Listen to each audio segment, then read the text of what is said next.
If your ex said any of the following things, watch this video. I can't give you what you need. I feel overwhelmed. I'm not good enough for you. You'd be happy off with somebody better. I need to go work on myself. My mental health right now is really bad. I feel like a failure. I feel like a loser. All these type of statements come from somebody that has a core wound of feeling broken. Usually this feeling of defectiveness comes from emotional neglect in childhood, which results in poor communication skills in adulthood. And in your case, probably your ex ran away from conflict. They didn't tell you what was wrong. And so all these problems piled up.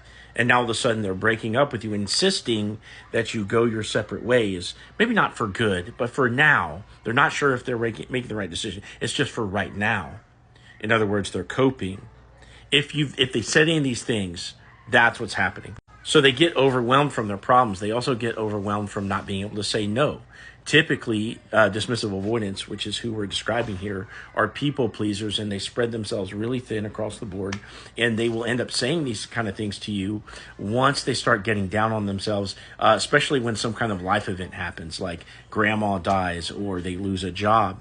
Usually their relationship is the first thing to get jettisoned out because there's such a high burden of performance in the relationship, and they don't feel good enough to kind of meet the standard. And they start feeling bad about their low capacity to, do things for you and show up for you when they're already suffering from the way that they live life. Now, the thing that's sad for the dismissive one is that they don't realize where this is coming from. They just think that they're broken just because that they came out, off the assembly line of like the stork's assembly line. They just came out malformed and just broken emotionally. But they don't realize that it's coming from not getting enough love and attention and mentorship as a kid.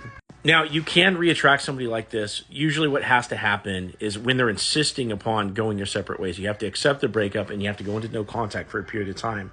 In the meantime, they're going to distract themselves. They're going to do anything necessary to try to not think about you, including taking you off social media, working a bunch, maybe dating around, doing whatever it takes to not focus on the sadness of the breakup. But eventually you will have a chance to get them back. And if you want my help with this, click into my profile, click this link right here, set up a call with me, and I'll give you a step-by-step plan on exactly how to get your ex back.